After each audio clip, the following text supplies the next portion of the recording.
Hello friends, मैं Sumit BPSC में आपका स्वागत है।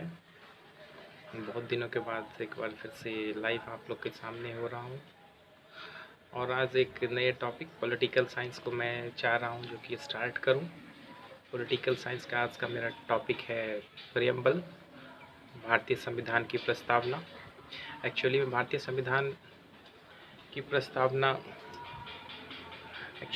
संविधान की प्रस्तावना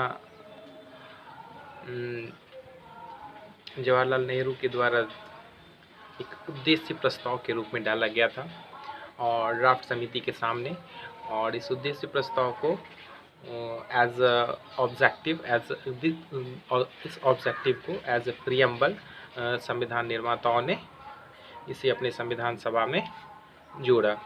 एक्चुअली में जो प्रियम्बल है, प्रियम्बल का मूल ऑब्जेक्टिव क्या है, प्रियम्बल का सोर्स क्या है, प्रियम्बल कहता है हमारे पर्पस क्या है, प्रियम्बल कहता है जो हमारे राइट्स हैं, लिबर्टीज़ हैं, फ्रीडम्स हैं, उसको किस प्रकार से हमें इनिशिएट करना है, उसी को प्रस्तावना में डाला गया है।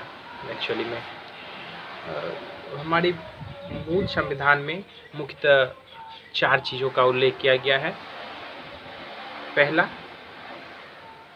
पहला चीज़ जो है वह है एक लिबर्टी, जस्टिस, इक्वलिटी, फ्रैटर्निटी। ये 4 चीज़ों का मूल समावेश है। इसी पर पूरे संविधान के जो प्रियम्बल हैं वो आधारित हैं। और मूल संविधान में, ये महत्वपूर्ण प्रश्न है, मूल संविधान में मात्र एक बार परिवर्तन किया गया है। वह परिवर्तन था 42वां संविधान संशोधन। 42वां संविधान संशोधन के तहत भारतीय संविधान में 3 शब्दों को जोड़ा गया है, 3 शब्दों को। एक्चुअली में ये क्वेश्चन पीटी के एग्ज़ाम की दृष्टि से बहुत महत्वपूर्ण होता है।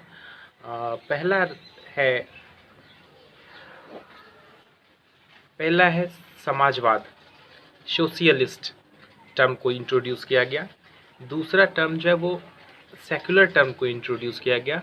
और तीसरे टर्म में स्टूडेंट यहाँ पर मिस कर जाते हैं, कुछ गलत कर देते हैं, या तो सॉवरेन मान लगा देते हैं आंसर में, या फिर कोई दूसरा लगा देते हैं। एक्चुअली में यहाँ पर तीसरा जो है वो इंटीग्रिटी, अखंडता को जोड़ा गया है, 3 मुख्य टर्म को जोड़ा गया 1976 में। अब मूल संविधान के मुख्य चीज़, हम भारत के लोग भारत को संपूर्ण प्रभुत्व संपन्न, सॉवरेन, धर्मनिरपेक्ष, लोकतंत्रात्मक गणराज्य और इसके समस्त नागरिकों को। अब देखिए, जस्टिस की बात करता है, सामाजिक, आर्थिक एवं राजनैतिक न्याय। ठीक है। अब उन सब में विचार, धर्म, अभिव्यक्ति, विश्वास, उपासना की स्वतंत्रता, यहाँ पर इस चीज़ की लिबर्टी, 5 चीज़ों की लिबर्टी दी गई है। जस्टिस 3 चीज़ों की दी गई है, लिबर्टी 5 चीज़ों की दी गई है। उसके बाद प्रतिष्ठा और अवसर की समानता, इक्वलिटी, यहाँ पर प्रतिष्ठा और अवसर की समानता को लाया गया है। फिर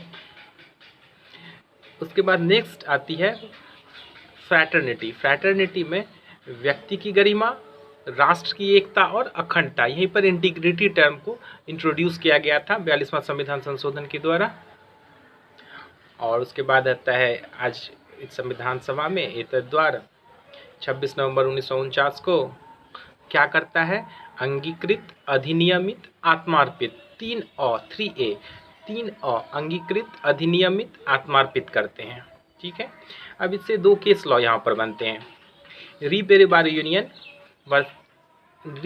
union and exchange and enclave versus union of India का केस बनता है 1960, सुप्रीम कोर्ट ऑर्डर नंबर 845-856। यहाँ पर इसमें रीबेरीबारी यूनियन के केस में कहा गया जो कि संविधान की प्रस्तावना जो है वह पार्ट ही नहीं है, is not a part of constitution and so it can not be amended. 368 के तहत इसको अमेंड नहीं किया जा सकता है। लेकिन फिर 1976 में Kesavanandan Bharati versus Kerala government 1976, supreme court order number 1453, perhaps not confirm, में इसको जोड़ा गया था और इसके तहत कहा गया जो कि री-बेरोबारी यूनियन में जो सुप्रीम कोर्ट के हमारे जज के द्वारा जो गलती हुई थी उसको फिर से सुधार कर लिया गया। That's all, thank you. And next chapter is परिसीमन आयोग। आप लोग को परिसीमन आयोग की नेक्स्ट वीडियो डाली जाएगी। Thank you, all the best. और 64वीं बीपीएससी में सभी 3798 छात्रों को congratulation and all the best for mains.